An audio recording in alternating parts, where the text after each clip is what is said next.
Hello, hello, everybody. Welcome in, welcome in, welcome in. I hope you have done well this week. We made it. It is Friday. We have made it. It is the weekend, baby. Woo! My name is Todd. If this is your first time here, hit the follow button. If you're watching live via Twitch, if you're watching later on YouTube, go ahead and hit that subscribe button. If you've been here before, welcome back. I appreciate you being here. You could be anywhere in the world, and you're here. So I appreciate it so much. It's not lost on me that we hang out together often. What's up, Audrey? Welcome in. Welcome in, everybody.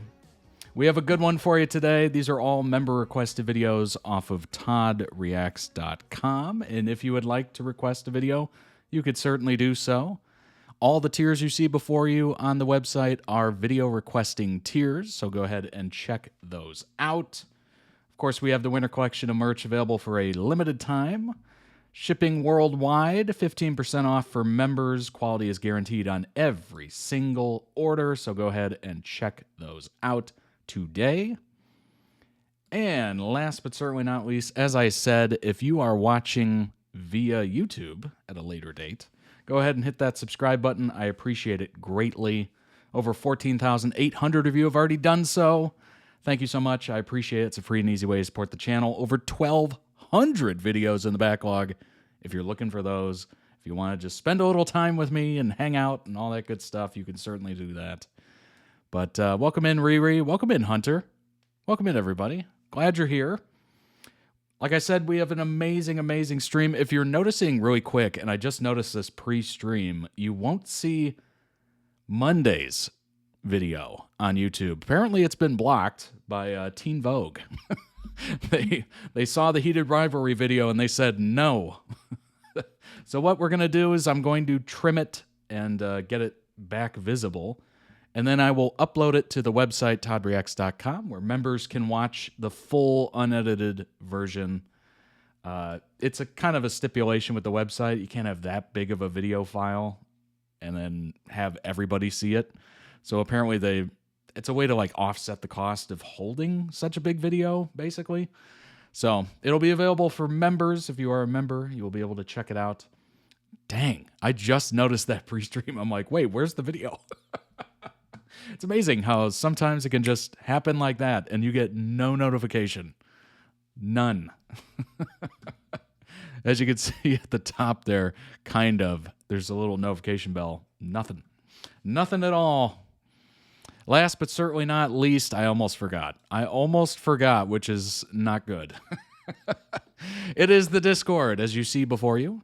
We have, I don't know. I think it's like 340-something members at this point. We do hold a monthly Discord-only stream in there, so you definitely want to join the Discord. That is basically all the series members' requests for a month. We pick 5 of them and have ourselves a good time. And then that gets posted to YouTube about a month later. But it's on the website for members. So if you do become a member, that's another little added perk, if you will.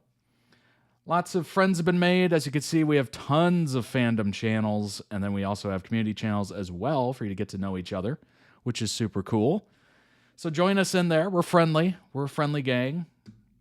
All right, let's go ahead and go over this lineup, shall we? It's going to be a good one. It's going to be kind of quicker. These are shorter videos than usual, so it will be a quick little stream here for you. We're going to start off with Percy Jackson, and then we go into Castle. And then from there, we're making the way to EastEnders. And then after that, a show I've never heard of. I don't know how it slipped past me. It's called FBI, which, if you're familiar, it's Federal Bureau of Investigation here in the U.S., and then after that, we have a Dan and Phil. This game got us demonetized. Incoherent, which is weird because I thought I reacted to an Incoherent video, but maybe it was a different one. There's no like on the video, so I don't think I have reacted to it. So that'll be very fun and awesome way to finish the stream and kick off, hopefully, a great weekend for you. But let's go ahead and jump into the first video, shall we? It is Percy and Luke and Annabeth. What's the title? No Time to Die. Well, there you go. Percy Jackson and the Olympians. You've actually done 2 already, but this is the 3rd one. Wow, they really loved the game. They really said, you know what? it demonetized us, but you know what? Let's lean into it. Lean into it just a little bit. No Time to Die, Percy and Luke and Annabeth. Let's go ahead and jump in. Dispute over the master bolt. Let's go ahead and get that volume up. Of Zeus's authority, and it has been stolen. Who stole it? You did. I'm Luke. Percy. I didn't do anything. Of course you didn't. Why do they get to bring us here to just ignore some of us? Spend too much time trying to figure out why the gods do whatever it is they do. You'll drive yourself crazy. We're gonna find the thing that you're good at. I know it. Whose side are you on anyway? Oh, hers. Always. She's my little sister. Today feel like a winning kind of day to you? I'll see you on the other side. I brought you this. They have to play by the rules. Yes. I thought about choosing you before I chose Grover. Hey, What a it's wild okay. name for a camp, huh? Really, I get it. I think I've made some friends here. And they create demigods so we can break the rules for them. Yes. You can't force the gods to do anything. A gift from my dad. I think they might really like me. Just take care of each other out there. We know who stole the bolt. How do you know? You shall be betrayed by the one who calls you friend. What was that? The plan almost worked. You and Ares managed to steal the bolt, trick me into bringing it right down and giving it to you. Huh? What? I'm not in cahoots with Ares. I seldom cahoot. The bolt is my seldom brother's drama. cahoot. I don't want any part of it. Give me reason to question your worthiness again, and there is another that I only just might be cahoot ready a little to bit. take your place. Isn't that right, little hero? Grover, where are you going? I don't know.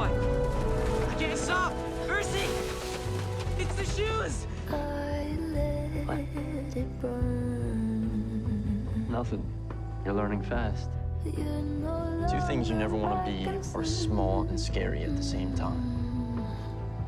Things that are small and scary get squished. And everything the Oracle said has either come true or makes I mean, yeah. That's a good point. Hasn't it? Prophecies. Those things are so big. And you shall be betrayed by one who calls you a friend. You did. You worked with Ares to plan it on me. So the shoes you gave me pulled me down into Tartarus.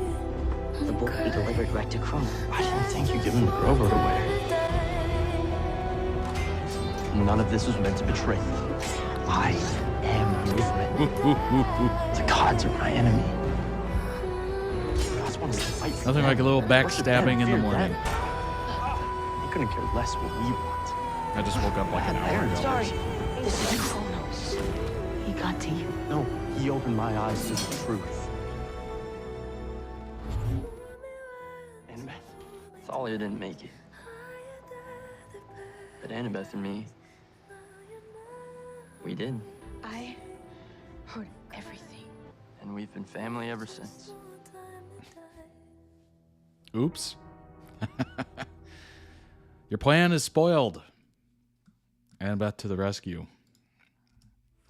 Why do I think in the first season, Percy is still trying to find his way, right? A little lost, a little confused, trying to figure out what's going on. Very curious and not very confident and whatnot. And then as the show goes on, he just gets more and more... What's a non-swearing way to say this? He gets more and more cool.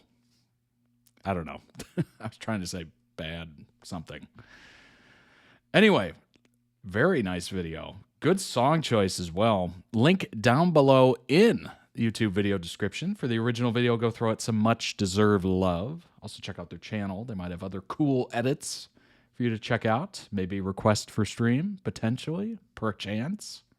All right, let's go ahead and look into some more information. This is going to be specifically on Luke, because we have done quite a bit on Annabeth and Percy himself. So let's go ahead and bring that up. Get rid of the Discord. Don't want that interrupting the view. Luke conversing with Percy. Am I unclaimed? No. I almost said Hermes. Like the fashion brand. Hermes bags.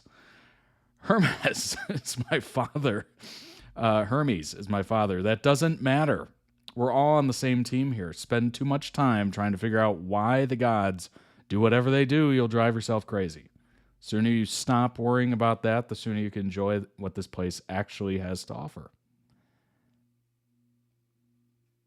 I mean, same can be kind of said, if you constantly worry about what other people think of you, you're not going to enjoy your own life, right?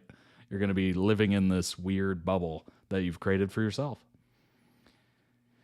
Pronounced Castellan, is the secondary antagonist of the Disney Plus series Percy Jackson and the Olympians, son of Hermes. Hermes, I keep saying the frickin' bag company. I think they do more than bags. Hermes, and an older demigod at Camp Half-Blood. However, he is also in league with Kronos, jaded by the gods and part of a wider scheme to destroy the world. Ooh, yikes. Luke's strained relationship with... oh, gosh. I'm having to, like, reframe my mind. I keep trying to say Hermes. Affects his actions deeply. Feeling abandoned by his father, Luke harbors resentment, which Kronos exploits to manipulate him, of course. Leads to Luke to betray his friends, including Percy, by plotting with Ares and Kronos. His actions are driven by anger and a sense of neglect from his father. Yeah, that'll make you do some crazy stuff, for sure.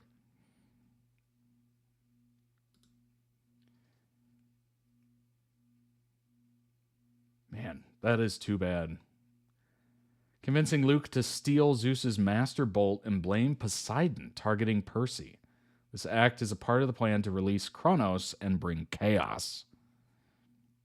Luke comes off as a friendly and observant young teen, being one of the older demigods at the Camp Half-Blood. He's full of surprising amount of wisdom that he is not afraid to show off. He's supportive of the younger, less experienced demigods like Percy and Annabeth. However, there is also a more ruthless and vengeful side to Luke. He's become disillusioned by his father and the gods in general due to their actions, making him resentful and rebellious. Yikes. That is a dangerous cocktail right there. However, despite his actions, he still cares for Percy and Annabeth. He does feel remorse for betraying Percy, and he still sees him as his friend. After his betrayal is revealed, he expresses remorse by claiming that he never intended to betray him. He then states the gods are his real enemies, before trying to recruit him to his side. After defeating him, he looks hesitant to finish him off before being caught by Annabeth. It's true. He had the sword and everything. He could have just ended Percy, or tried to. Anyone else like Luke's portrayal in the series? I love how show Luke, I guess, is portrayed as a closer, instead of the book Luke, as a closer and more supportive friend to Percy than book Luke. In the show, Luke is the first friendly face Percy encounters, introducing him to the demigod world, nightmares, ADHD, dyslexia, etc., and being the only one to offer sympathy for Sally's death, quote unquote. I think this portrayal will set the stage for a more impactful conflict for Percy when Luke eventually betrays him, because he's a genuine friend rather than a brief, nice acquaintance that taught him how to use swords like in the book.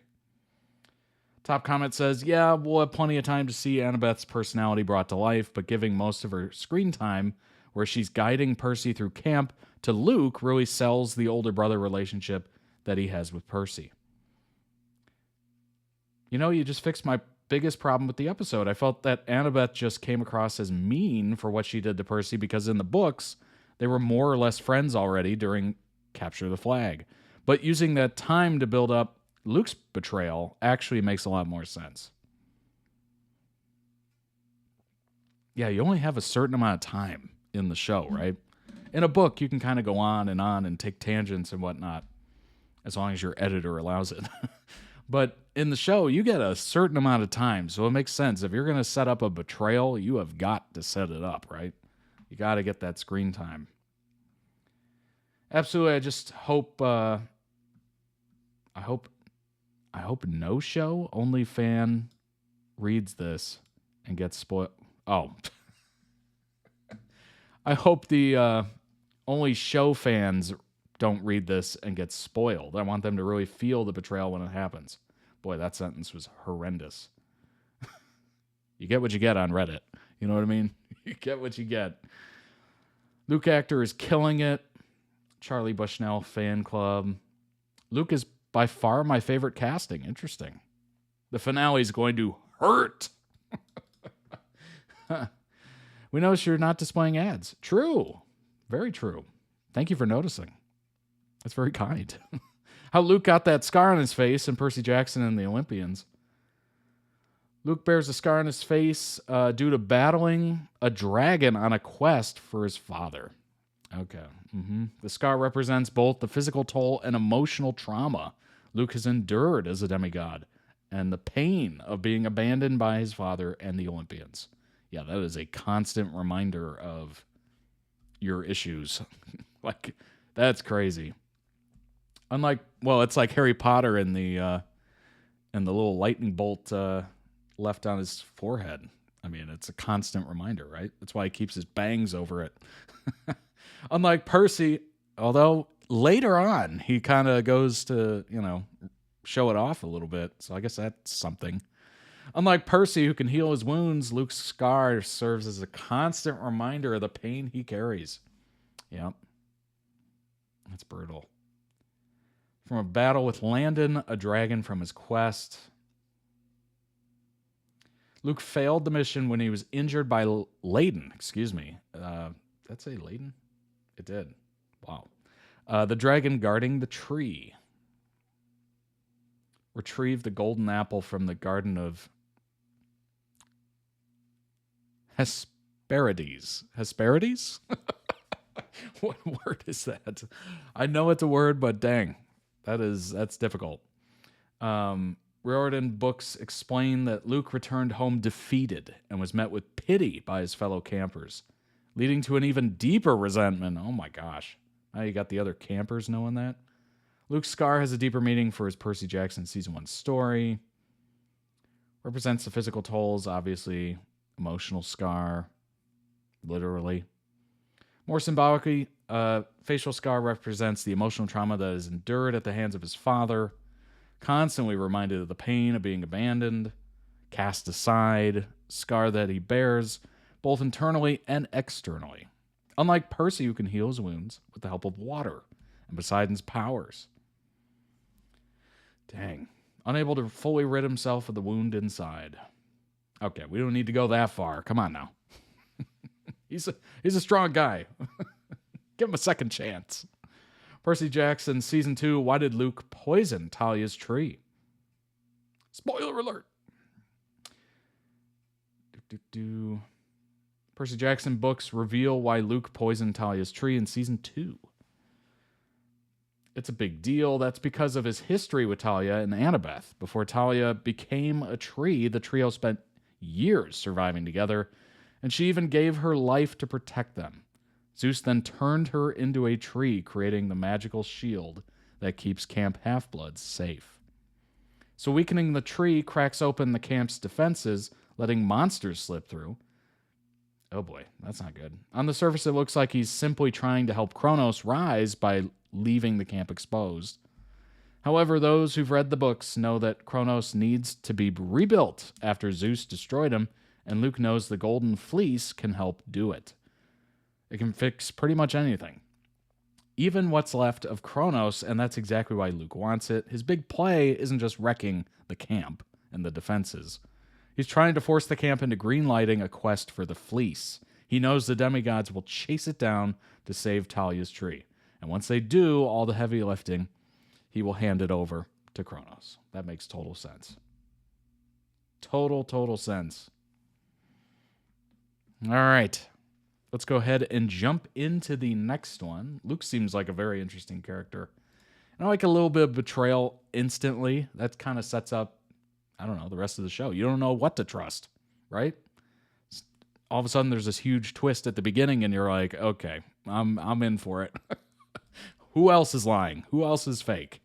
All right, let's jump into it. It's Castle and Beckett in sync, a.k.a. Casket is the pairing name. Her name is pronounced Talia. Oh, Talia. Good to know. Boy, that name can be pronounced many different ways. Thank you, Ollie. I appreciate it. All right, let's jump into this. It is Castle and Beckett. I don't think have I reacted to Castle before? I don't know. Oh, the TH sound. Thalia. Got it. Why do I have a feeling I'm not going to get that? I'm going to need another reminder, I bet.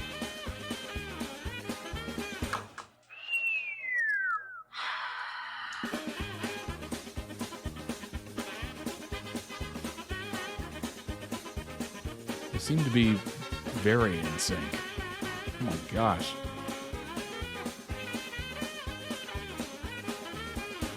The House of Queens. Coney Island. This had to be a running gag. There's too much of this.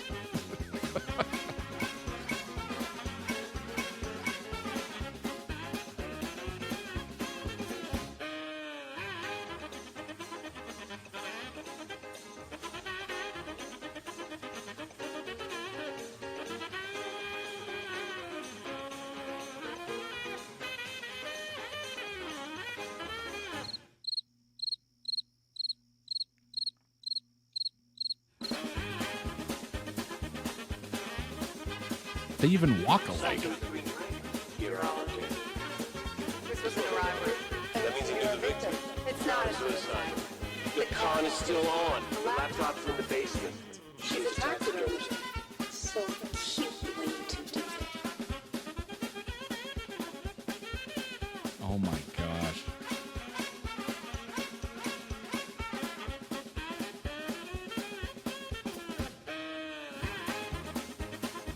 What? Nothing. Really?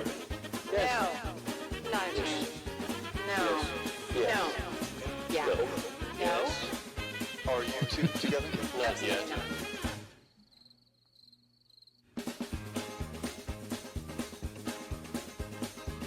It's starting to make a little bit more sense why they're so in sync, isn't What are it? you talking about? Nothing. Don't worry about it. You two practice this when we're not around. Do we not have a song? I've always loved this song. That's gorgeous.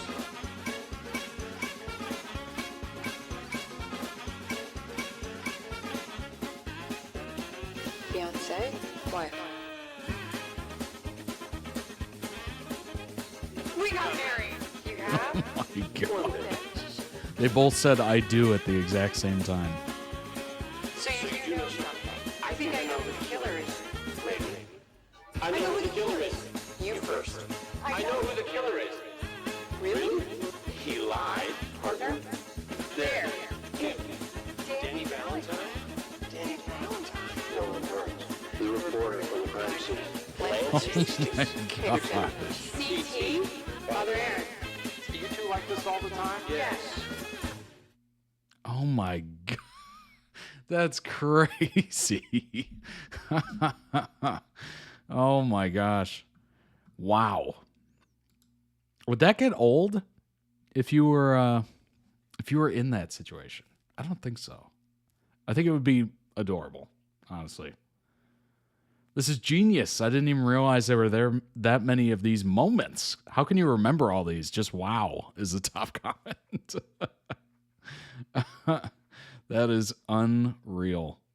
Unreal. Link down below in the YouTube video description for the original video. Go throw it some much-deserved love. Also, check out their channel.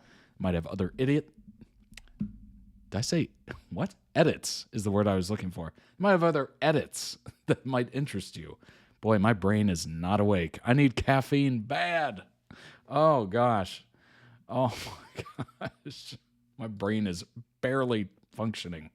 All right, let's bring up some information on Castle before I eventually get some coffee or something.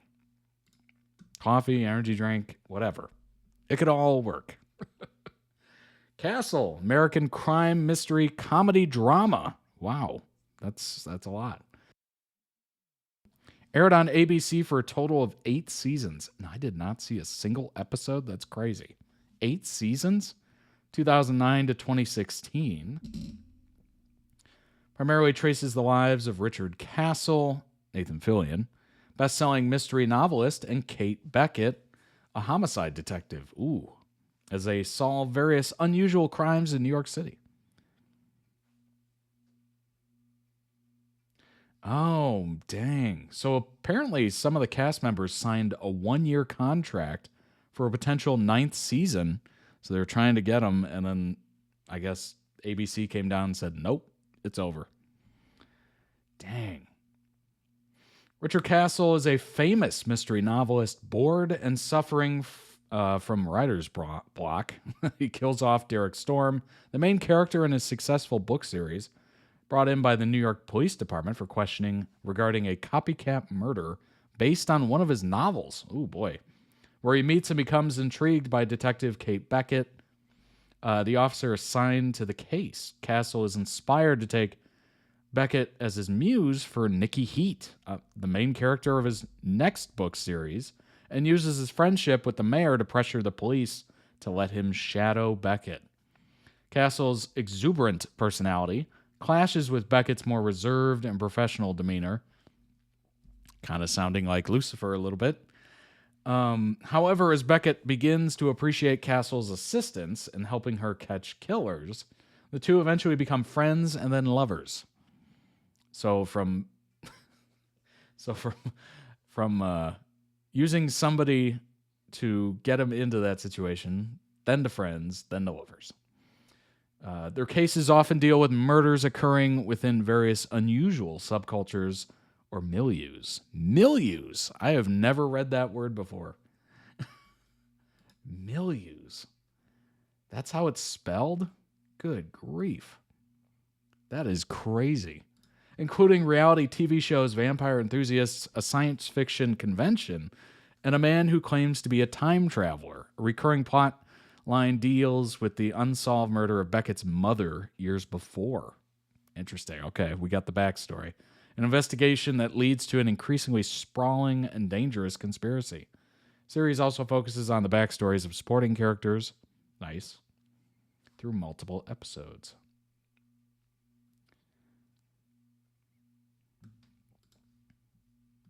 All right. Get a little bit more information on Richard Castle.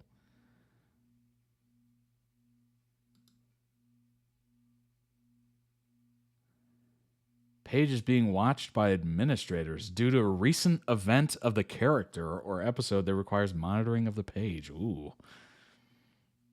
Central character in the crime series, blah, blah, blah, blah, blah.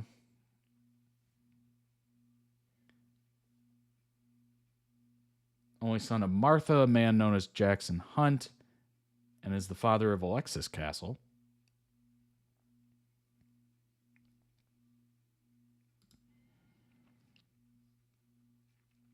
Castle's relationship with Beckett began as a rocky forced partnership when Rick decided to shadow her for his Nikki Heat novels. Great name. From the beginning, being the womanizer he used to be, Rick tried to flirt with and woo the detective, who just continuously rejected his advances. Eventually, though, after several solved cases together, they form a bond and friendship that consisted of constant teasing and banter, which others around them usually easily pick up on. Their friendship gradually develops even further until they both have more serious feelings for each other, but are at different stages of admitting it. They eventually do and start a romantic relationship, About a year later, Castle proposes to her, and she says yes. They plan a big wedding, but on their wedding day, Castle gets kidnapped, oh boy, leaving Beckett to search for him for 2 whole months before he's found in the ocean on a small boat. But he does not remember what happened to him. After another few months, they get married in an intimate ceremony attended by only Martha, Alexis, and her father, Jim. Boy, kidnapped and gone for 2 months and doesn't remember any of it. That's wild. So they eventually become husband and wife. Interesting.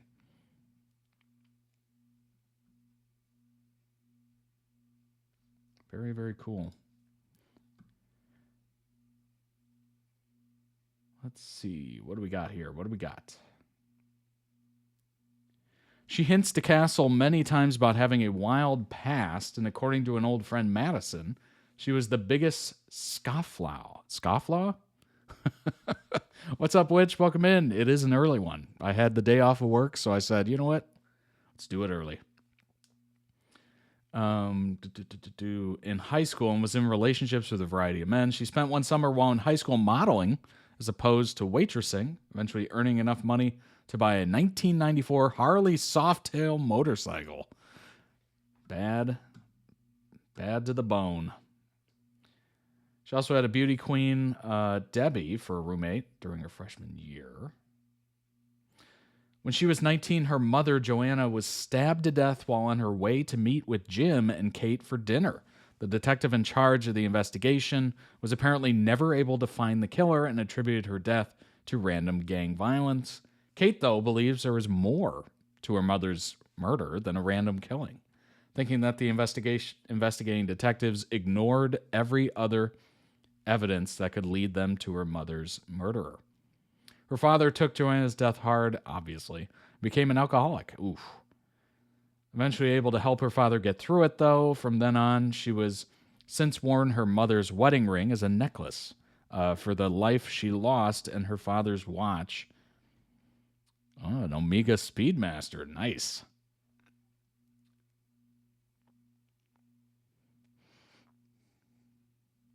Dang, that's brutal.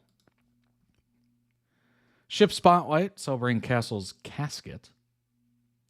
As much fun as it is to watch Nathan Fillion as a police officer on The Rookie. Oh my gosh. That song is still stuck in my head from The Rookie. Oh my gosh.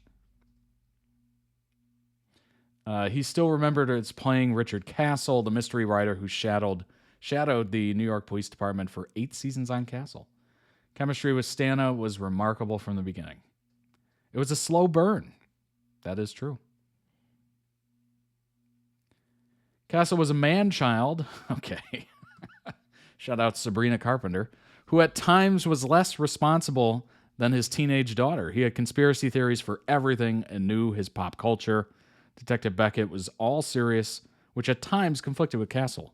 When they worked together on the homicide case, soon they would work off each other like a well-oiled machine. After working one case together, Detective Beckett became the muse for Castle's next series. Cup of Joe. Castle bought an espresso machine for the 12th precinct. Yet most mornings he would bring Beckett a cup of Joe, just how she liked it, to the office, or even bring it to the crime scenes. When someone knows what you drink and brings it to you, no matter where you are, that is something special. He would be the one and only people she trusted to work on her mother's murder, even though at the end of season 1, it caused friction between them. When it came to her mother's case, he would be the person who dragged her away from Captain Montgomery. When Captain Montgomery met his demise at the end of season 3, during the funeral, Beckett was shot, and Castle told her he loved her. She pretended for a better part of a year that she didn't hear him. When Castle and Beckett finally got together at the end of season 4, it was steaming, and she admitted to him that her walls had finally come down. Even after they got together, there were obstacles, such as him trying to keep the romance hidden from Captain Gates. He would disobey orders when Beckett stepped on a pressure-sensitive bomb in the episode Still, the 22nd episode of the 5th season. Oh, 22nd. The 22nd episode of the season, not 22 seconds. Or 20 seconds. He stayed with her in the apartment trying to keep her distracted with who fell for him first while the team tried to find a way to defuse the bomb. Wedding bells, they got married, of course. Interesting. Very interesting. Boy, that was a funny video. They were very in sync indeed, a lot of times. And the fact that people didn't even realize it either. I was thinking, there's so many of these moments. Obviously, it's this running bit. But there were so many comments on that video that were just like, I had no idea that there was this much of this. So maybe it wasn't. Maybe you had to really spot it. But let's go ahead and move on to the next one. It's EastEnders, Ben, Callum, Jay, and Lola's friendship. I'll be there. Heading on back to EastEnders. You know the tears are rolling down your face, and it feels like yours was the only heart to break. When you come back home and all the lights are out, and you're getting used to no one else being around. Oh, I'll be there when you need a little love. I got a little love to share. Yeah, I'm gonna come through. You'll never be alone. I'll be there for you.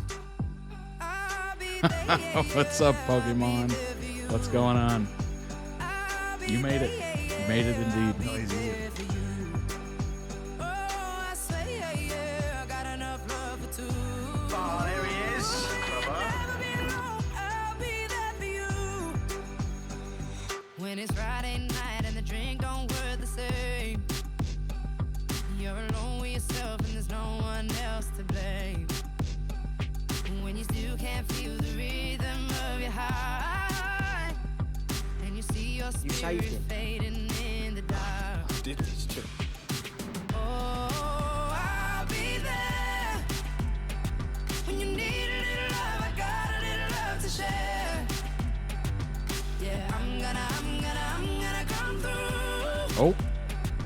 You'll never be alone. I'll be there for you.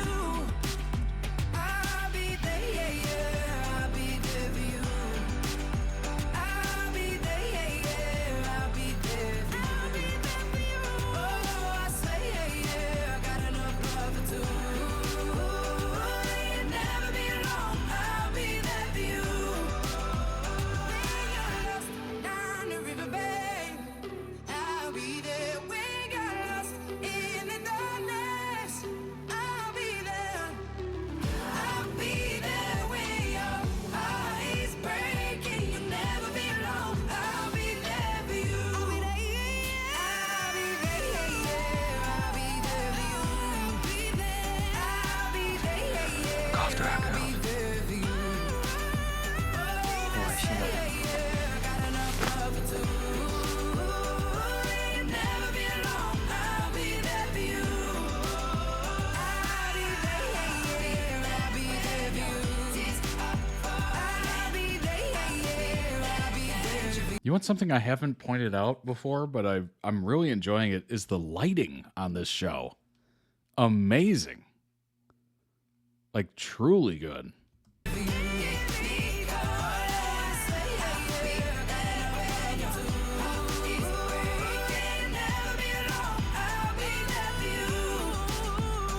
That effect on your chat was amazing. I don't know what that is, but it's awesome. I can't floor. I'll be there for you. Her voice again. I'll be there Come here. for you. I'll be there for you. Never be alone. I'll be there for you. Your girl's the best.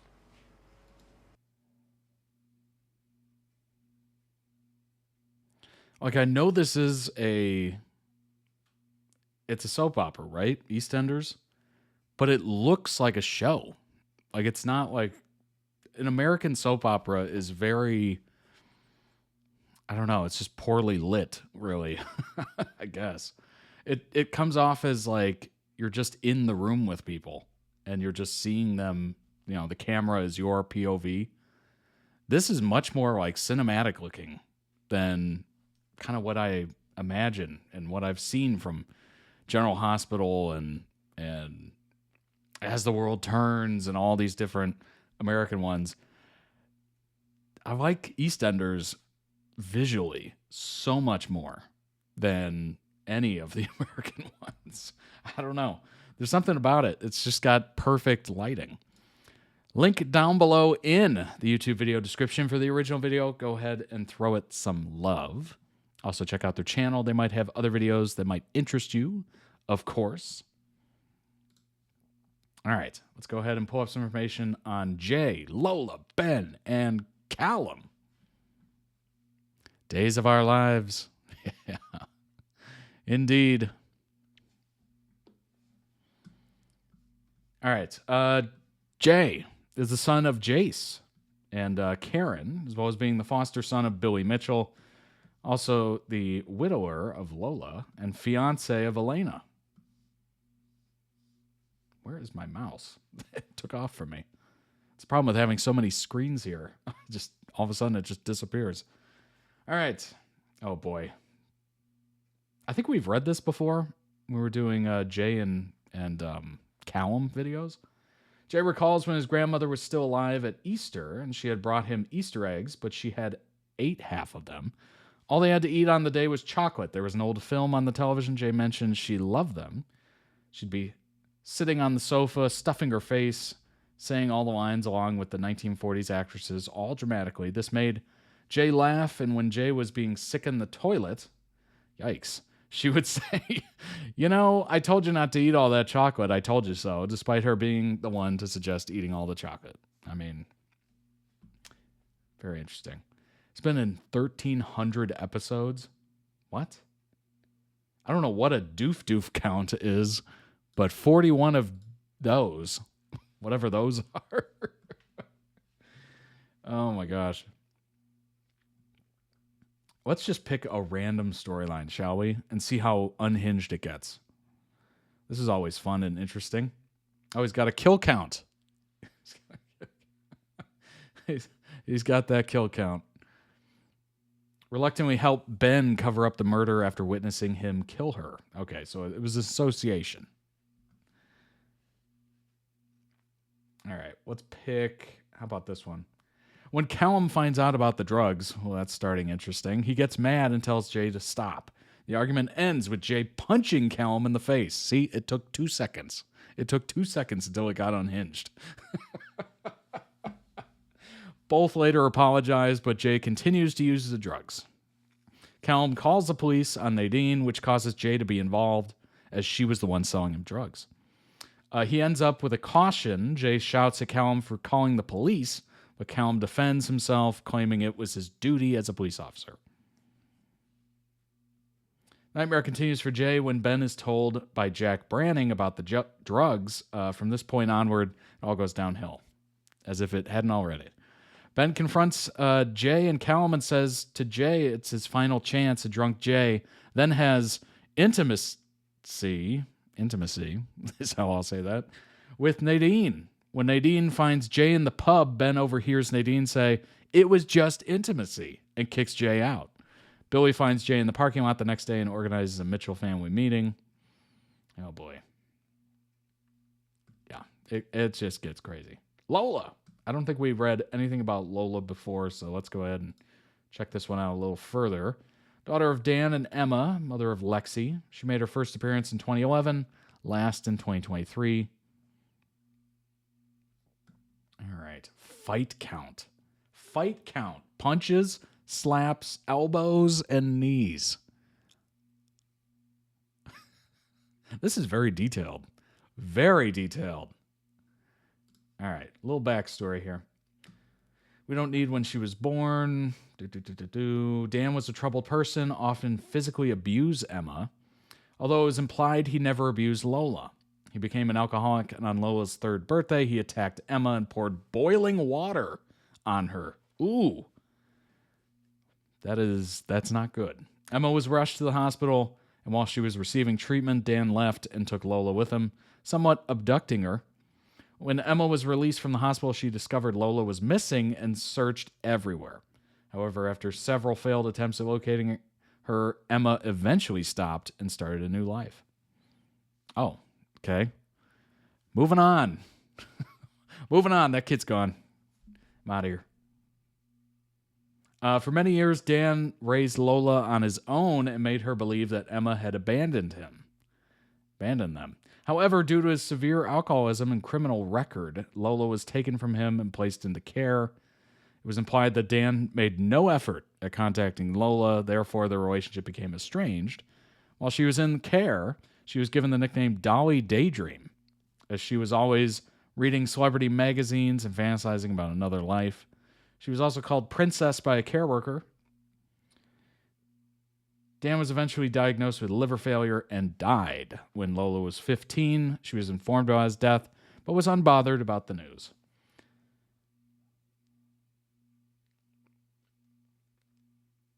So how did she die? I am definitely interested in figuring out how she died. Let's see.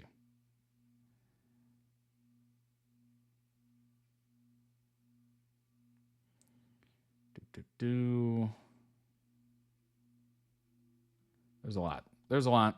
Let's scroll. Oh my. Oh my. Whoa. Okay, we're there. All right. Lola and Jay enjoy their day. Lola steals a necklace for Lexi intended for when she's older, but Jay takes the blame for this theft. However, the shopkeeper chooses not to press charges due to Lola's tumor. Oh boy. Okay. We missed the tumor. March 2023, Lola devastatingly finds out she only has 6 months to live. Lola's distraught, struggles to process this, but Jay supports her. Eventually tells her close family about this, which quickly gets emotional, obviously. Emma's saddened by this because she not only just found Lola, and she's already being taken away from her.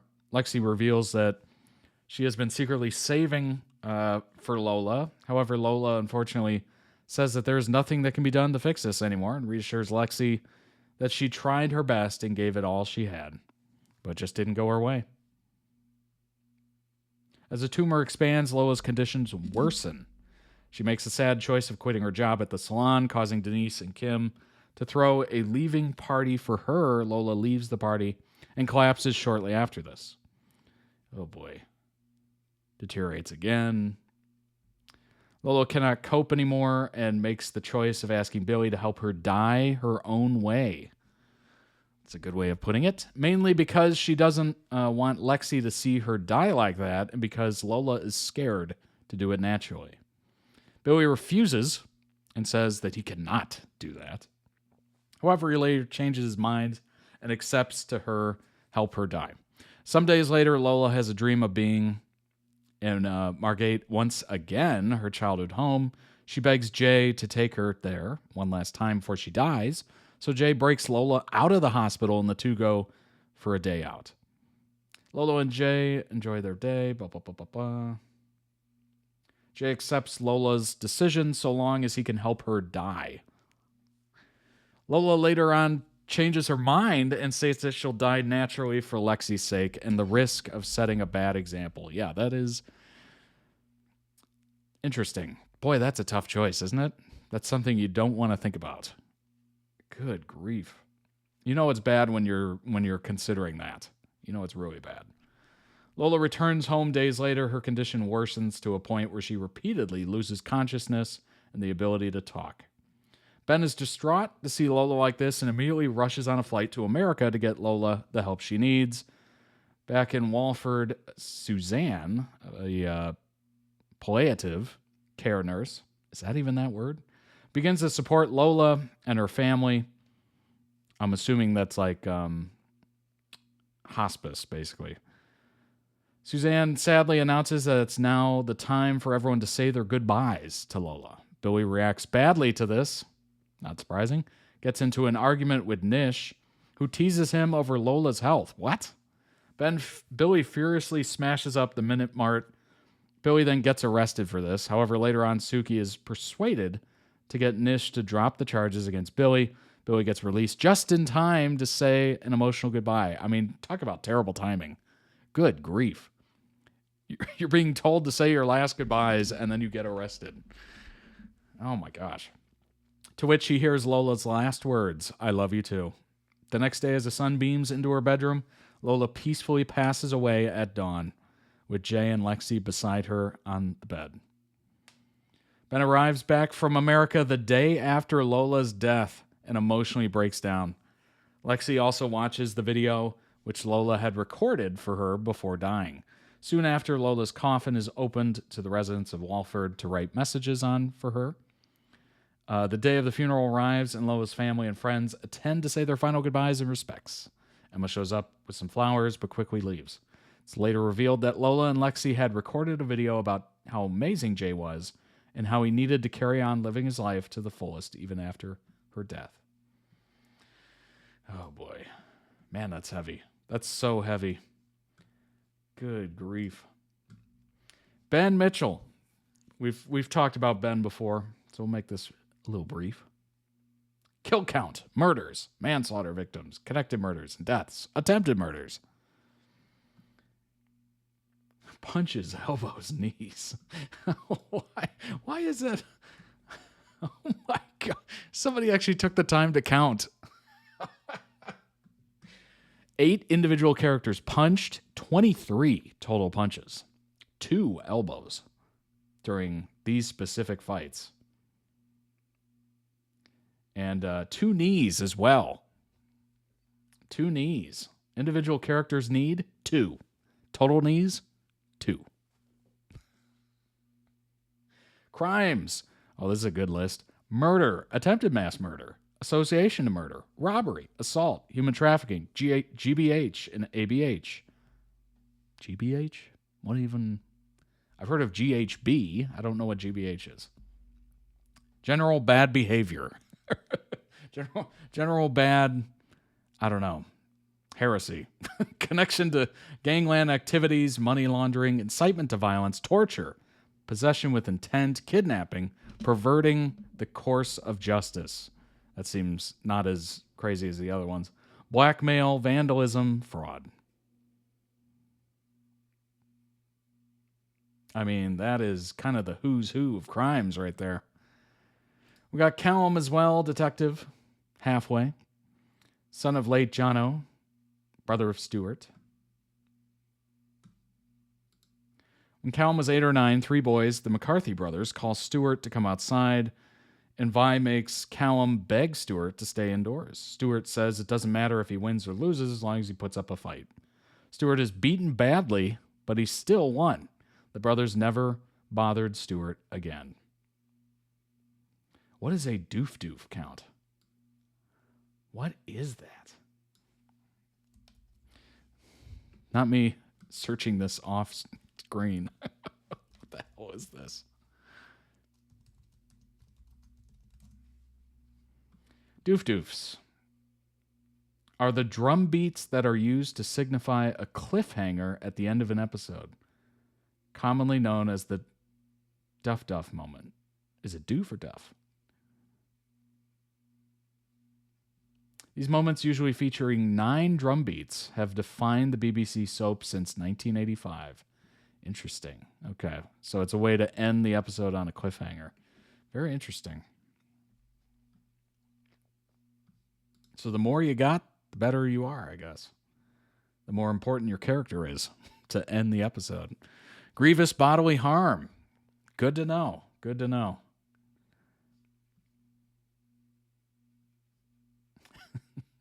Are we sure it's not generally bad heresy? Or grievously bad hair? All right. EastEnders Lola dies as the sun comes up in moving final message.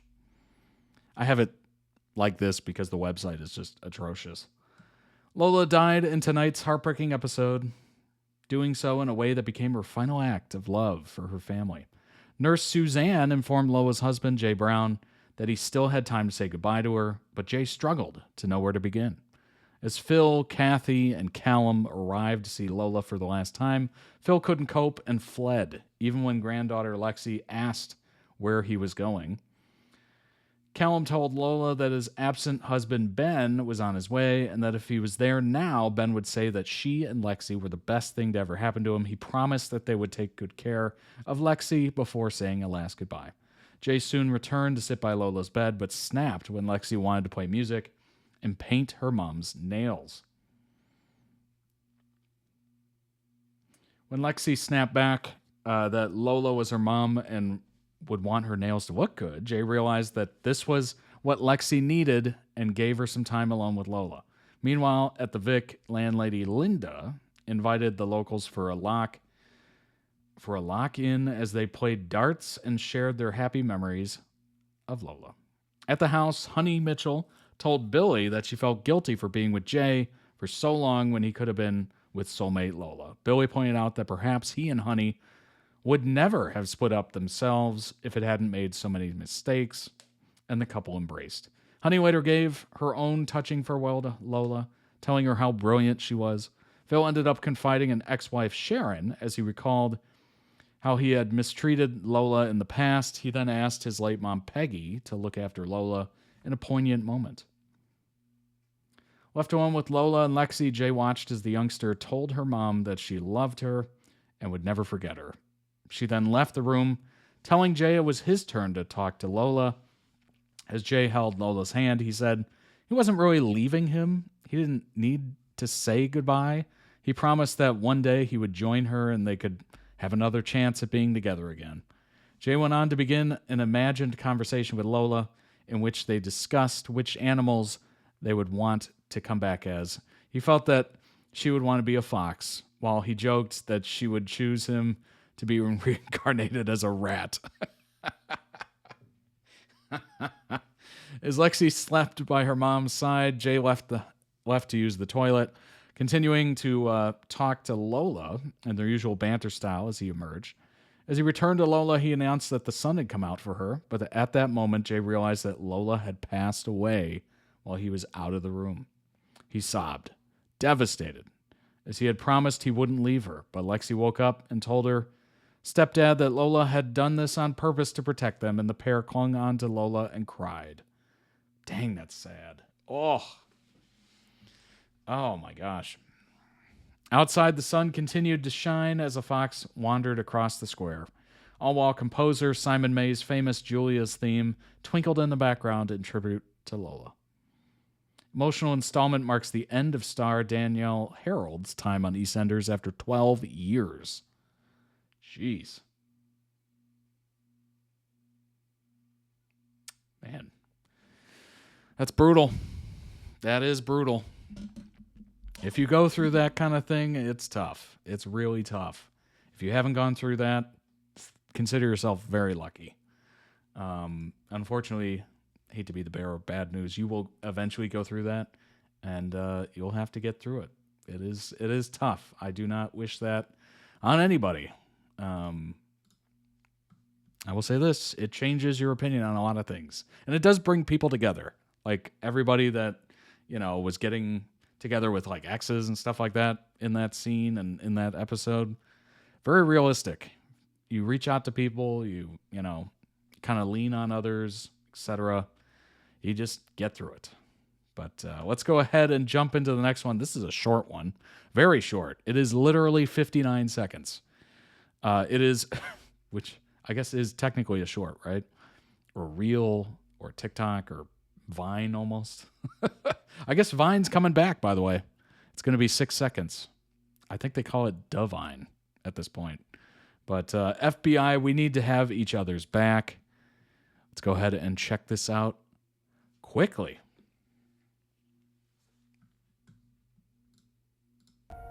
Mark my words, we will end this.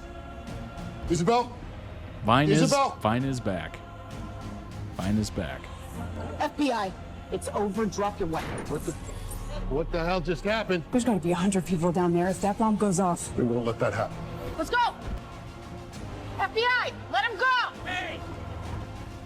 FBI, put it down! I'm telling you, you do not want a showdown with FBI SWAT. But you and I both know that you are making it up. Well, you better just focus on the day-to-day, though, right? I hear ya. Breathe. Hey, breathe. No. We need to get out there and have each other's backs. We do that, we'll win. Hey, I've got you. You're safe. I'm not finished. Well done, everybody. Oh my gosh. That was incredible how they like condensed that entire episode or that situation in 59 seconds. That's wild. I'm stunned. I'm kind of stunned. That was a whole story in 59 seconds.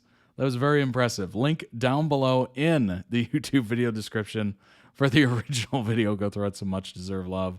They do have some more shorts I saw on their channel. They do. So if you're interested in that, there you go. All right, let's bring up some information on FBI, which I had no idea even existed as a show.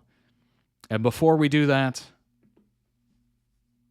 this is what the new Vine looks like for web. Obviously, they have an app, but this is the new logo. It's called Divine. And what's cool is up at the top they have a human-made filter, so it filters out AI, so you don't have to get your feed covered in AI. Apparently, it's something with proof mode verification. I don't know what that is, which is super nice. And I think all apps should have that. Oh my gosh. Even Logan Paul has his old account. So what they did is they loaded everybody's Vine, like all the famous Viners, and put all their old Vines on it. So it's literally like it just came back. So it is back. Because I think if you look at Logan's, yeah, classic Vine stats. 200 million. Nope. Oh, it's updating. 2.1 billion Vine loops. Original Vine loops. 160 classic Vines. It's from the original. Joined in 2013. It's got all his old videos, 20 million loops, 20 million loops, 22 million loops. Isn't that crazy? So somebody somewhere kept Vine alive.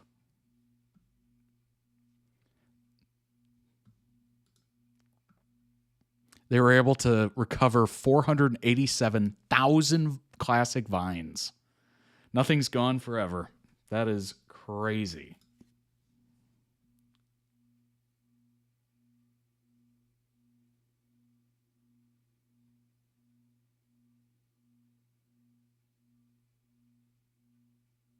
Freedom from AI slop. Hey, we like it. We like it. In an era of AI slop, Rabble also determined that Divine, meaning from Vine, should strive to be free of AI-generated content, an idea that fast found favor with audiences around the world. Hence, our purpose was born. Creative power belongs in human hands. Preserve digital creative legacy, empower creators through decentralized technology, prevent content loss due to corporate decisions, give users agency over their content and feed. How the heck somebody kept it somewhere? It's kind of crazy how that worked. But anyway, back to FBI. Little deviation there. Vine is back. FBI is an American procedural, police procedural, created by Dick Wolf, who did all the Law and Orders, etc. Premiered on CBS in 2018. Received a straight-to-series commission of 13 episodes. Honestly, at this point, they were just like, all right, if Dick Wolf did it and his production team, let's just green light. Green light. That guy doesn't know a red light. April 2024, the series was renewed through its 9th season. What? How did this show have so many seasons and I had no idea it existed? That's crazy. Ensuring it's airing through 2026, 2027. 7th season premiered in 24, 8th premiered in 25. What? That's crazy. 8 seasons, 155 episodes. Born into a multi-generational law enforcement family, Special Agent Maggie commits deeply to the people she works with as well as those she protects. Her partner is Special Agent Omar, a.k.a. OA, a West Point graduate from Queens who spent 2 years undercover for the DEA, Drug and Alcohol Enforcement Agency, before being cherry-picked. Is that what that is? Drug and Alcohol Enforcement Agency? Drug Enforcement Agency. Well, I guess they include alcohol and drug. For being cherry-picked by the FBI, other members of the office include Special Agent in Charge Dana, Assistant Special Agent in Charge Jubal, Analyst Kristen. Together, the team of agents investigate cases including terrorism, organized crime, and counterintelligence.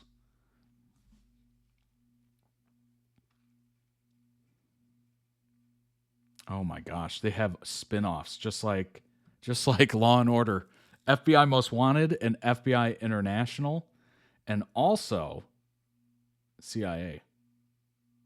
This Dick Wolf guy must be the most prolific TV guy, like right up with the likes of like Ryan Murphy.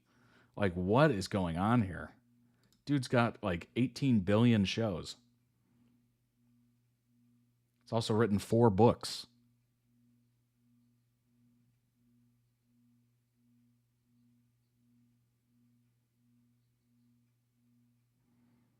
Like, how many? He's got the Law and Order franchise. He's got the Chicago franchise, Chicago Fire, et cetera, Chicago Med, Chicago PD. He's got the FBI franchise, which, you know, FBI Most Wanted, FBI International.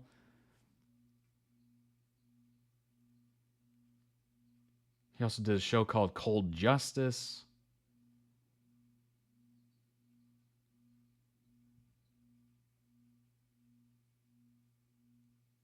Oh my gosh. Crazy. Yeah, let's see this. Oh, this is going to be crazy. Co-executive Miami Vice. Look at all, he created all the green in the left column. Oh my gosh. That's nuts. Law and Order, Criminal Intent, LA Dragnet, Law and Order, Trial by Jury, Conviction, Law and Order UK, Law and Order LA, Chicago PD, Chicago Med, Chicago Justice, FBI, Law and Order Organized Crime, FBI International, Law and Order Toronto, Criminal Intent, On Call. That's just insane. Never heard of him. Honestly, it's crazy. It's crazy. If you're at all, oh my gosh, that's so nuts.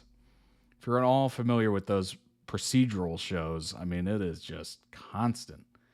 Season 1 of FBI, it's got 63 with critics, 55 with the audience. I wonder what the other seasons have. Do they list it or no? Don't think so. I think I have to go through the... Although it might perhaps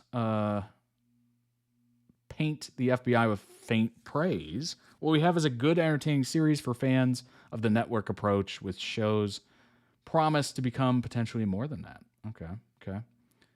Yet for its familiarity, there's just something both comforting and addictive about watching these two agents put the world, or at least New York, to rights case by case. Unfortunately for viewers who don't like their dialogue spoon-fed to them, she also says things like, "Isn't that place the creme de la creme of the..." Oh my gosh. Law and Order spin-off is entertaining, violent. Boy, that's a short and sweet review. It's entertaining and violent. For a show created by Dick Wolf, I assumed there would be more of a bang from the start. Instead, it felt like a basic episode of SVU, Law and Order SVU, with a different law enforcement agency. Hey, you know what? If you got a show structure and it works for, I don't know, 18 other shows, why fix it, right? Why fix it?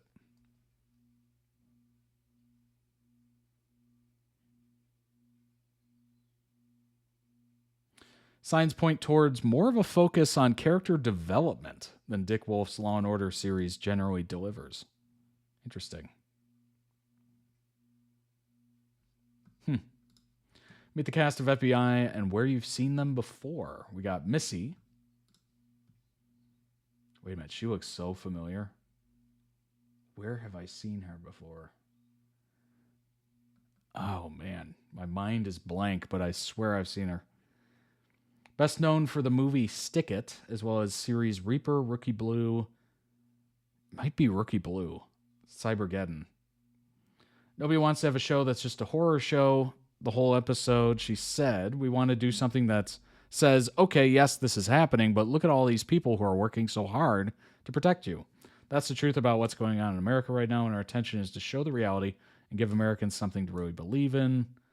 We got Zico, best known for the movie Stuck in Love and the shows Legacy and Six. That's OA. What's really great about our show is we get to see how good these guys are at compartmentalizing and keeping the personal stuff in private and work at work. And of course, there's some blurry lines here and there, but so far we seem to be able to figure it out. Yeah, that would be tough with that kind of job where you're dealing with some really heinous kind of stuff. I don't know how you would do that. I've never personally been able to do it. Like, I've tried it. I've never personally done that in a job where it was like demanding and like emotionally and traumatic and, you know, anything from ER nurse, surgeon, police officer, obviously, firefighter, even EMTs, etc., military. Like, I don't have any experience in any of that, so it's kind of difficult to put yourself in those shoes and try to figure out, oh, well, okay, if I saw somebody that had a knife sticking out of their chest, you know, I was working as an EMT and all of a sudden I got a call and I'm trying to help this person. Like, I have no idea what that would be like. Like, all I can do is like picture it, but I'm sure it's rough. Like, I had a friend who was an EMT, and he started doing it, liked it. He was in the back. He wasn't the one driving the ambulance, but he had his first patient die on him in the ambulance as he was trying to like keep him going, and unfortunately they died. And I think it was a drug overdose or something like that, and he was trying to, maybe, I can't even remember at this point, but it was many years ago. And he was like, I just got a call at like 10 o'clock, 11 o'clock at night. And it was just like, hey, do you want to go? Or no, it was later than that. It was like 1 a.m. I was at university, so I was awake, of course. But it was like 1 a.m. on like a random Tuesday or something. He's like, hey, you want to go out and get a burger or whatever? I'll buy. And I'm just like, dude, it's 1 a.m. He goes, yeah, I just had somebody die on me. I was like, oh, okay, yeah, okay. So when somebody says that, you're like, yeah, whatever you say. I give up. Yeah, we'll go do whatever you need to do. So he was just kind of sitting there eating a burger and drinking a beer or whatever and just kind of venting about it, you know? And it was super like, I felt terrible for him, you know? I had no like frame of reference. Like, I've never had that happen. I don't know what that would be like. But in those moments, you're trying to be supportive and you're trying to, you know, trying to somehow talk them through that. And I don't know. You try your best. Sometimes the best thing to do is just listen, right? So I was listening and trying to offer whatever I could. But yeah, it was a tough situation, and I could see on his face how like almost like haunted he was. It was brutal. You can get PTSD for sure. Yeah. Oh my gosh. Brutal. Like, how do you go in the next day kind of thing?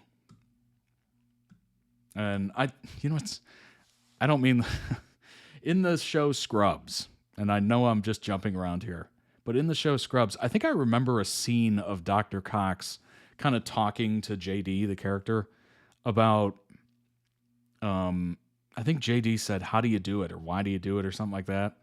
Or no, how do you handle basically patients dying and being able to just come back and do the same thing over and over again? And he goes, well, you think about it, you reflect on it, and then you try to do better the next time. So it's constantly that compartmentalizing of, hey, that person is gone, and that's sad, and you acknowledge it, but you're trying to also help more people, and these people need your help, and you got to do it. So you move on. And it's just like, dang, that's rough. That is so rough. Jeremy Sisto, sorry for my tangent, best known for Clueless, Suicide Kings, and the Wrong Turn. Interesting. We got Alana. She looks familiar too. Best known for the movie Mr. Fix-It and the series Law & Order. Okay. That makes sense. We got John Boyd. Shows like 24. Okay. Bones. Yep, we know those. As well as the movies Lady in the Water, Argo, and Peppermints. Definitely know Argo. Did I see Lady in the Water? I think that was a scary movie, right? A horror film. Taylor Miller, best known for Magic City. Oh my gosh, I love that show. Didn't last very long, unfortunately, but it was a good one. Had Jeffrey Dean Morgan as the main star. Chicago Fire and Law & Order SVU. We got Vedette. The movie No Strings Attached. The shows like True Blood. Hey, True Blood, shout out. James Chen. The Amazing Spider-Man. Shows like Law & Order SVU. And The Walking Dead. Jeez. Catherine Kane. Is she from... She looks wildly familiar. What is she from? They didn't put anything for that? Oh, come on. There's nothing. Dang it. I swear I know her from something. Oh, man. All right. We noticed you're not using ads. Yeah, I disabled them for a reason. FBI Season 8 cast, story, and everything we know. FBI Season 8 will air alongside a new spinoff. Good grief. M. Night Shyamalan, Lady in the Water. Oh, that's right. It is an M. Night Shyamalan. Yeah, I don't think I ever saw that one. I should check it out, though. I don't know. M. Night Shyamalan stuff is... It can be a little hit or miss. But for the most part, I try to enjoy it. One of those where you just kind of turn your brain off and hope you get scared, right? Hoping to get scared. Sometimes that can put a little too much pressure on yourself, and then you're just sitting throughout the entire thing going, all right, waiting for it. When's it going to happen? I'm trying to get scared. And then you just completely get yourself out of the frame of mind. Oh my gosh. Okay, so the show FBI has 8 seasons. FBI Most Wanted, which is a spin-off, 6. FBI International, 4. And then the brand new one, CIA, 1. That is unreal. CBS has ordered 2 more seasons. Okay. Flagship show scored a 3-season renewal all at once. That's so incredible. 3-season order is extremely rare, but it really comes as no surprise considering the overwhelming popularity of Dick Wolf shows. Yep. Legendary TV creator rarely misses and has especially found great success with police procedurals. As it stands now, the fate of FBI beyond Season 9 isn't settled, but there's little doubt the network will order at least one more season.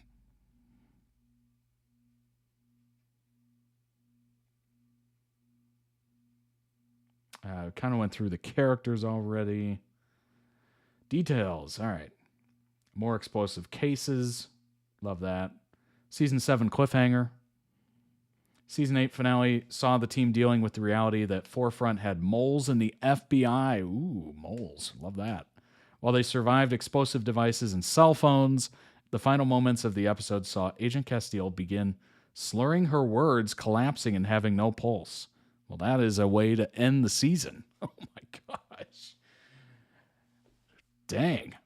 While all that would indicate a potential poisoning, a new season will have to clue fans into her fate before it can move on.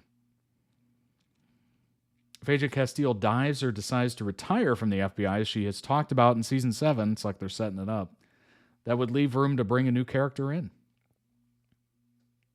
Difficult to predict. I mean, yeah, 100%. You don't know where those police procedurals are going. It could go literally anywhere. Like, nobody saw in 911 Bobby dying. Like, nobody saw that coming. So, not surprised. All right. I can't believe that Dick Wolf, man, legendary TV creator. Like, the amount of shows is just crazy. That list was insane. Like, what? Dude's the most successful TV creator potentially of all time. Potentially. All right, let's move on to the final video of the week. It is This Game Got Us Demonetized, Incoherent. It is from the Dan and Phil channel. This was posted 1 year ago. It is with Blonde Phil. Let's go ahead and jump in. This thumbnail is already crazy. Already crazy. Let's go. Hello, Dan and Phil What's Games. up? Den Hinged Hill. No, Den Hinged Hill, no. Den Hinged Hill. Oh my god, I'm not saying that. And welcome back to Incoherent. The game where you read a bunch of innocent words and you Phil's say hair is a measure of something time at this point. horrible. We've been Indeed. so close to demonetization every true. time we've played this game. We've only been close. It hasn't happened yet. It might have happened. Guys, we are edging demonetization with We this are. series. It's so much fun. And no matter how many traumatizing phrases from cards get stuck in your head You after keep playing asking us to do it. Yeah. So, We're hey, back. this game has been sent to us by the makers of the game. We appreciate it. So if this brings you joy, you can click the link below, grab the game. We've got a mix of the pop culture ones and the kinky ones. So we're going to do a round of each of those. Yes. Just so you can All right. build up To the climax. Oh my god. Which is the fan edition. Yeah, one of you guys that had way too much time thought it'd be funny to get your buddies and do a Dan and Phil themed Incoherent I'm so booster excited. pack. Shout out to Mint, Alexis, Jess, and Fletcher. Sorry. Usernames Dan and DP, Steven Scraggy, Incoherent. and Bussy. Mothman Bussy. That does make sense. Thanks, Fletcher. Not Dan versus Phil, but we are The playing. winner gets to slap the other person in the face. No. As hard as okay. We're playing for blood. That's so much better. Who's going first?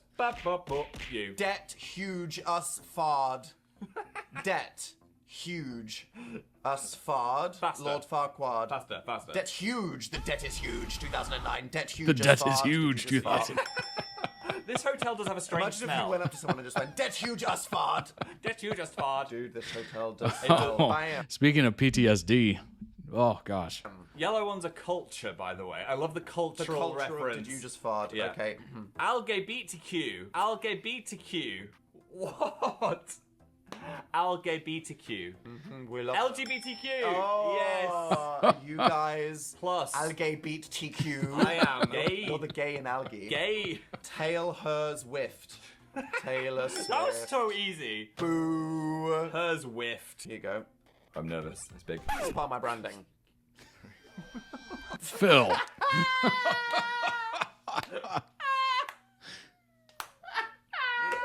Oh my god.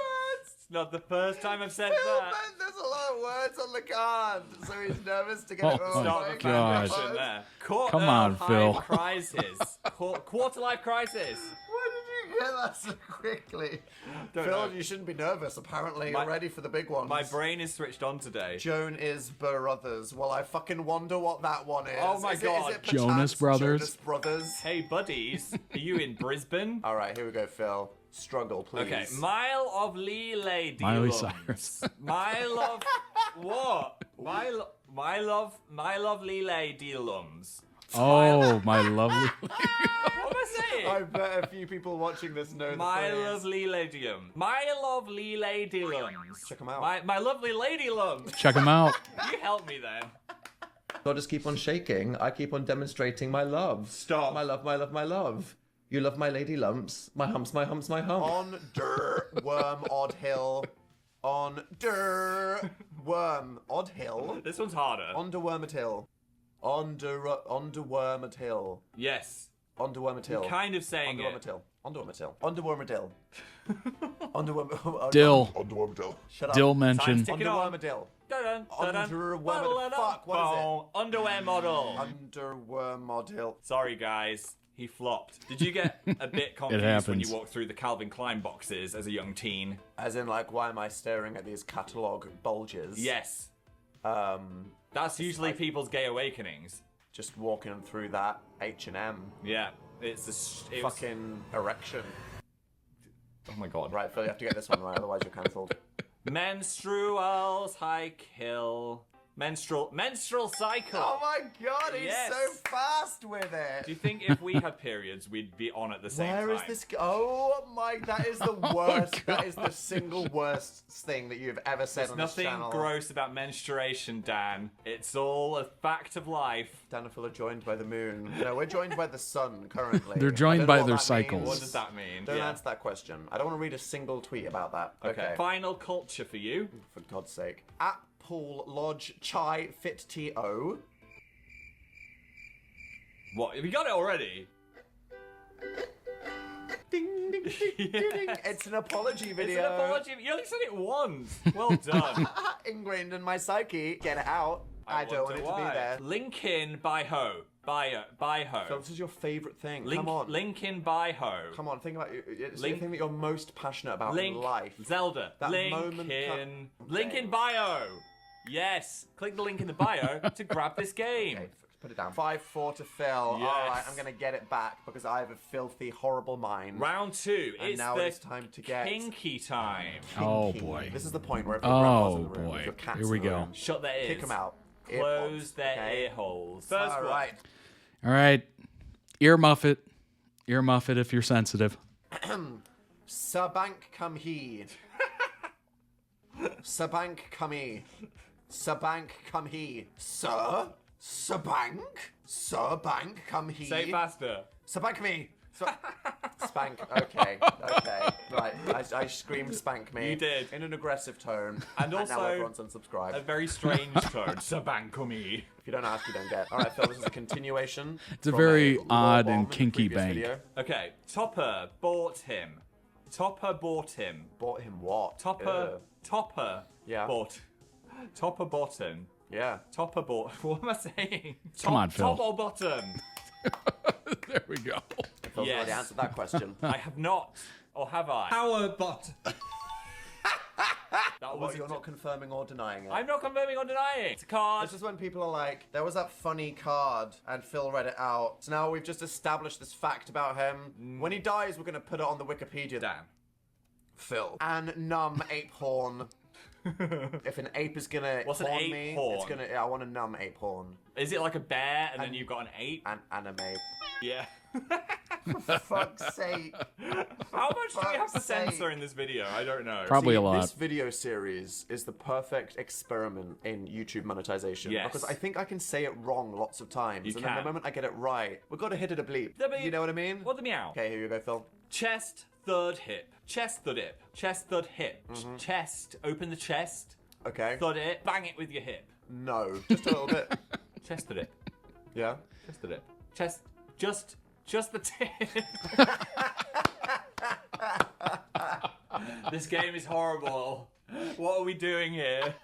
Well, we haven't gotten any of these wrong yet. No. Because we're disgusting. Here we go. Fog kink, our hound. The word kink is already in it. It's there. Right. Fog kink. I got a fog kink. Uh-oh. Silent I want Hill. a cloud in my ass. Where's your Pyramid wife? Head. I got that fog kink. My wife. Fucking around. Yes. Well done, laddie. Nice. And we're all finding out. Regret. Titsoed for Du Bois. Titsoed for Du Bois.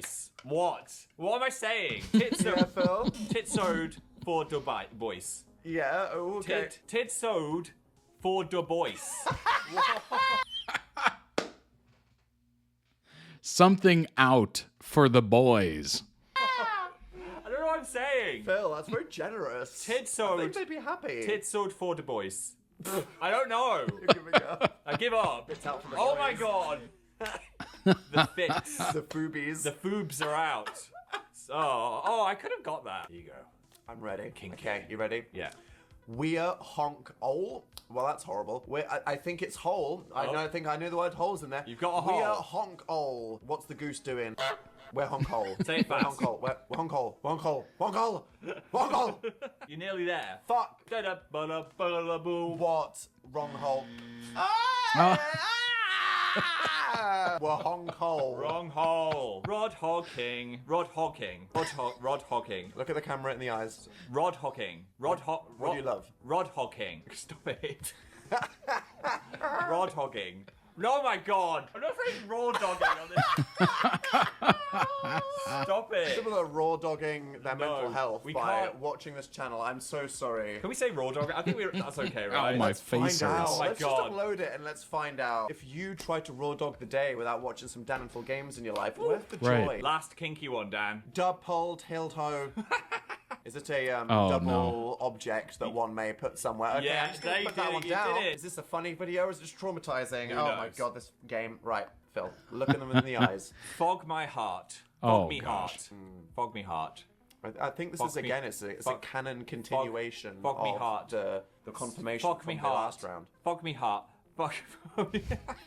Well, what are you, Phil? A poor bottom. What does the poor bot hem say? Fog me heart. No. Stop it. It's not me. It's you. I didn't make it. Oh, you just made me say that into the camera.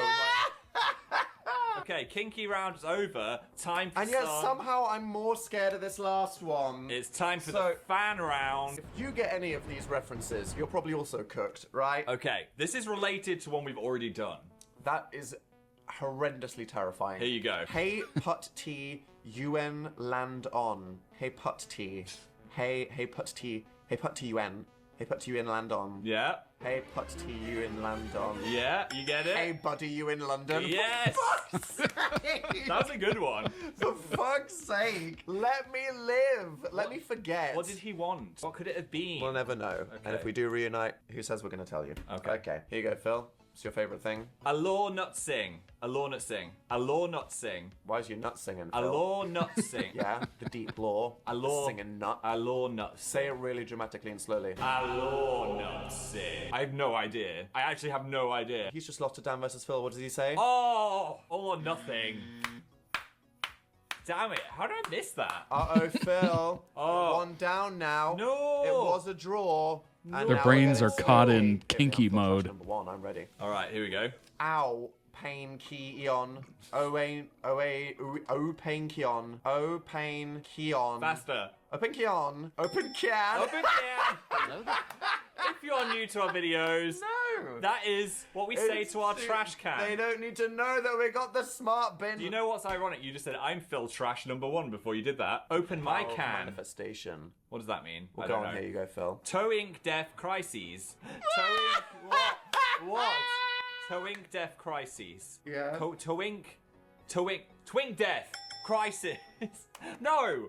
Twink rebirth, man. Sorry, yeah, no. There we go. I forgot what we're fighting for. Blood, Blood.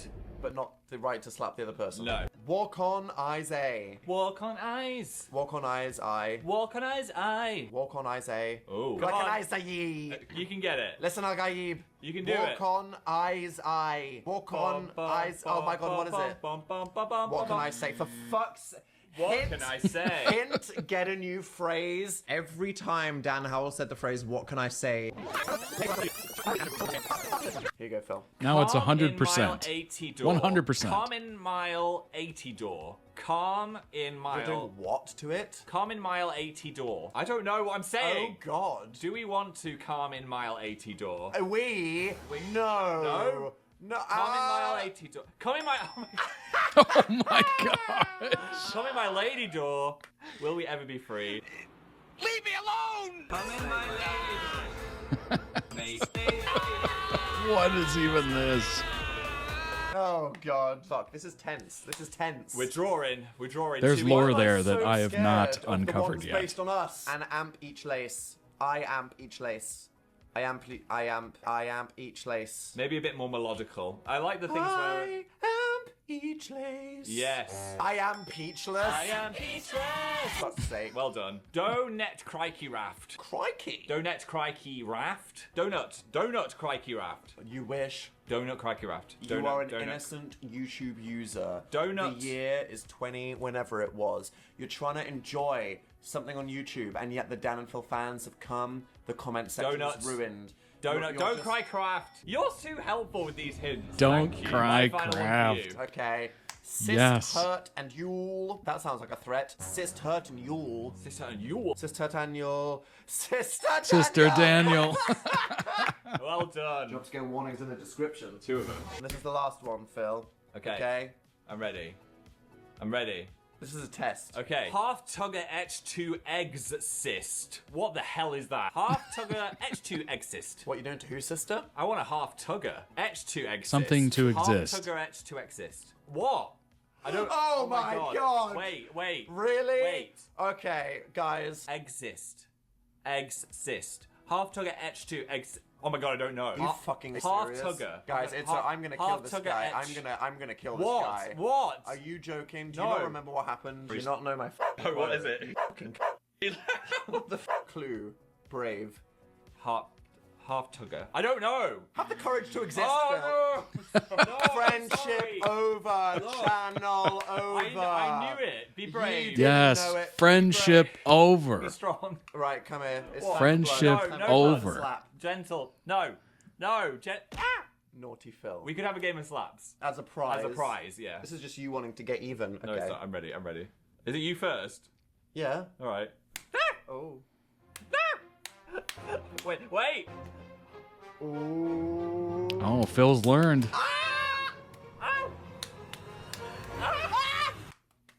Oh my God. Okay, well, that was the most disgusting and personally offensive thing I've ever heard. Thank you to the makers of Incohearent Holy for sending us skinship. some fresh phrases. Those were certainly some fresh, horrible things that now people have as out-of-context sound bites on the internet. If you want to grab Incoherent, there is a link below. And a special thank you to Fletcher, Mental, Alexis, and Jess for bullying us. It was brilliant. Good to know that you use your powers of creativity for evil. Very nice. Yes. Very nicely Give done. us a They're hard touching. thumbing. Make sure you've caught up They with all of our touched. videos. We're putting up bangers. Don't raw dog life. Watch No. Dan and Full games to get you through the day. Yes. Yeah. And remember, what can I say?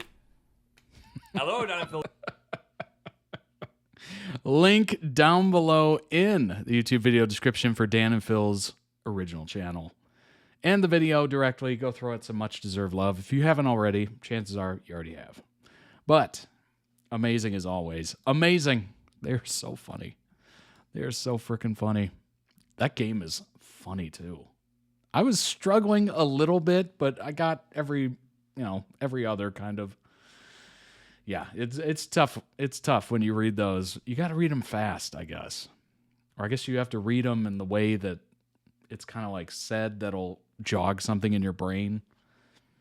There's a lot of lore there that I had no idea about. So there's still much to learn. Much to learn, Padawan.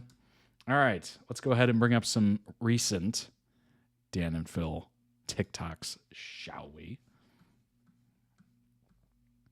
Why is Dan training his grip? I've got a grip strengthener. Dan has a grip strength training thing. He's bringing it wherever he goes now. Why are we strengthening our grip today, Daniel? Because it's like a gym thing. Right. I can't hold things up because of my weak forearms, so I'm training my grip. Yeah, but what are you really training your grip for? Like, are you training for me falling off a cliff and you gotta, like, catch me? That'd be Yeah, cute. I'm secretly, you got me. I'm training for that scenario. Opening jars for old ladies. I'm insecure in my manlyhood. I want to be able to open. Literally like a every guy Trent goes Alpha. through that Twist them phase. off. I don't Yeah. know Or what is it that for, is. You know. I remember Is it having for a pair of fucking one what, of those. Phil? What do you mean? You know. Did you even finish that thought in your head? Yeah. Yes, I'm strengthening the grip of my hand. So what, Phil? So- I can explode cocks with my palm. No. What are you saying? I mean, wait. Oh my Also, God. Phil, this is the Dan and Phil relationship hard launch podcast. What are you saying? Not mine. I don't want you to explode my... Well, then don't just say things. Don't literally just say things. Fine. But I don't want this anymore now. I'll do it. I'm going to keep my wrist limp. Mine's gonna be strong. Wait, it's hard. Until it's exploded. Why'd you bring that? I've got a grip strengthener. My favorite thing ever, which I have experienced and noticed over and over and over again, is when when Phil makes himself laugh and he immediately covers his mouth, you know it got him good. It's not fake. It's a real, his face like crumples up and he just goes back with his hand over his mouth. I love that moment. Dan has a grip. Mine's gonna be strong. Wait, it's hard. Until it's exploded. That moment right there. It's a beautiful thing. I also enjoyed sending them. Turning Point USA legitimately put Phil's face on an ad saying did. that emo Phil represents Socialism. the downfall of masculinity, the nuclear family, and Western civilization. Yeah. That was quite iconic of you. I I'm also afraid. enjoyed sending them a cease and desist. Turning Point USA. Who was interested Sometimes you gotta get the first? lawyers to speak. Who said I love you first? Who's more protective? Who cleans more? That's not surprising. Who eats the most? Who spends the most money? Yeah, that's not Who surprising is most either. likely to start an argument? Who was interested first? Dan's face. Like, hell yeah, it's me. We need to go rescue him. And we need to go rescue him That's very thoughtful of him. on Also, a live stream. No, that's too much of a spoiler. Is it? What is that? I don't remember buying that. That looks like some kind of douche. Why have we got that on the table? It's part of the Portable video, I bidet. know that much.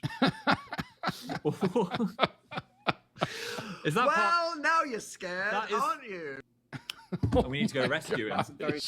What? Green. We've got the green background. Is this the color for this week? Go on, Phil. Tell us your funniest green anecdote. Someone once did throw a brownie into my mouth when it was open. I didn't mean to eat it, but it went in my mouth. Yeah, so we went to a friend's house, and Yes. the plan was just to chill and play Mario Kart. I was giggling a lot at Toad. I thought Toad was hilarious. If you think about it. Look at that guy. Yeah. What's up with that? Is that a hat or is that his head?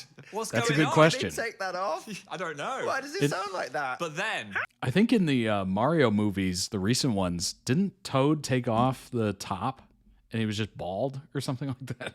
Am I just imagining that?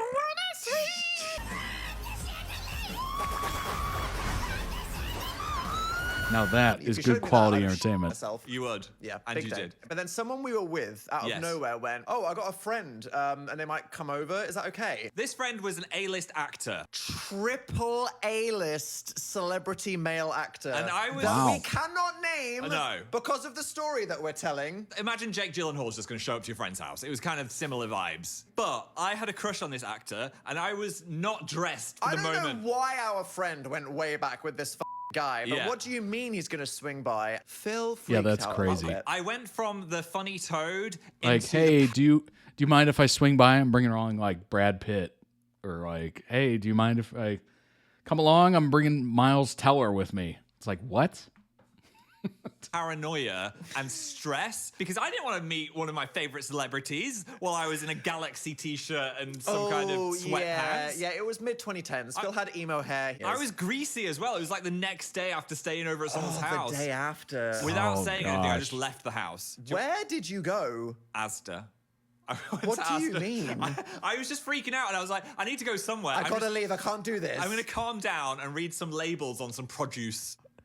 Oh, Phil. I was stressed. And then it turned out, guy never showed up. The rule is... Don't do it, kids. Yeah. Otherwise, your biggest crush of all time will turn up and judge you for your chopped outfit. Greaseball. 420. Blazing it. Oh my gosh.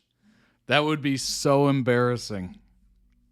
That kind of reminds me of the... I think we reacted to it on the channel like many years ago at this point. But... that video, that viral video of when Jimmy Fallon was talking to Nicole Kidman and she came over what she thought was a date or a hang. And he was just like, yeah, whatever. Okay. Like he had like cheese and crackers on a plate and he was playing video games and just didn't take it as a date. Thought they were just doing, you know, work stuff or whatever, go over lines or something. And she was just so disappointed in how he presented himself and acted and whatnot. And he was just like, I didn't know it was that. Why didn't anybody tell me it was that? He's like, I wasn't trying to impress you. And she goes, clearly not, or whatever she said. And he just like, he's having this existential crisis of like, did I go on a date with Nicole Kidman? What the hell? And then he started picturing back all those moments of like the things that he did that are now so cringeworthy in hindsight. Oh, that would be brutal. Brutal. I'm trying to think, do I have any moments like that? I don't think so. I've got cringe moments. I mean, we all have cringe moments, right?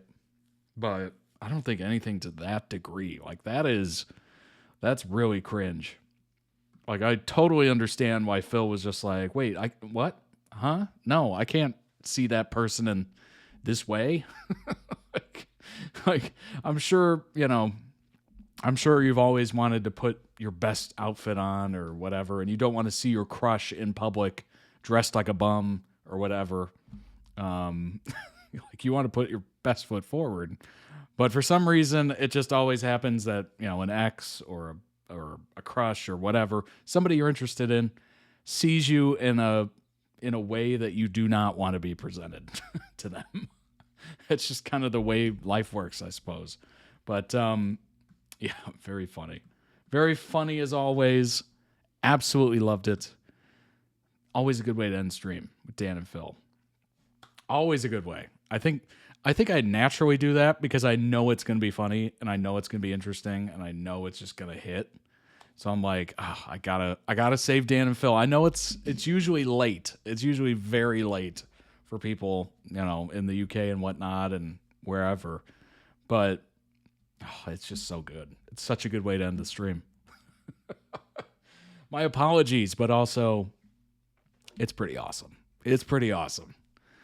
Like imagine being high ceiling with your boyfriend friends, high chilling, excuse me, and then they casually invite your celebrity crush over. I'd freak out too. That would be, oh my gosh. The amount of anxiety instantly would just be off the charts. Completely off the charts. Welcome in, starry-eyed. Yeah, it would be unbelievable. There would be no like calming yourself with that. Why do I think that friend like did that on purpose just because they knew that they're doing that? Just to get them to get like anxious and like get that heart rate up, start sweating. It's worth the wait. Indeed, it always is. Dan and Phil are always worth the wait. 16 years, if you will, worth the wait. All right, everybody. That was amazing. I hope you enjoyed that. That was a bit of a quicker stream. It's literally less than 2 hours. That's crazy. And we've gone through all the videos. What? How? Just Unbelievable. That never happens. Literally never happens. But I'm going to go ahead and fix the video that got taken down, the Cinco de Mayo video. Unfortunately, got blocked everywhere. So I'm going to edit and get that back up for everybody, and I'll post it and upload it to the website, toddreacts.com, for viewers, for members, to watch in its unedited state. I hope you all have a wonderful weekend ahead. If you'd like to request videos like you saw today, certainly do so, toddreacts.com. Follow the channel, subscribe, all that good stuff. Check out the merch. We got new merch coming. I'm working on it right now. Should be done hopefully this weekend. I'm going to work extremely hard on it. Hopefully everything goes well there. And am I missing something? Join the Discord. Join the Discord. We'll see you in there. We got a couple weeks until the next Discord stream, but that gives you a lot of time to get in there. It does. It's free. The link's everywhere. You'll find it. I promise you. And if you need help finding it, just go to toddreacts.com. That's where all the stuff is. All of it. But I hope you have a great weekend. Take care of yourselves. Do something interesting. Do something fun. Watch a movie you haven't seen before or anything like that. You know, have some good food. Make some good food. That's always good. And I will see you back here on Monday. Take care of yourselves. Bye-bye.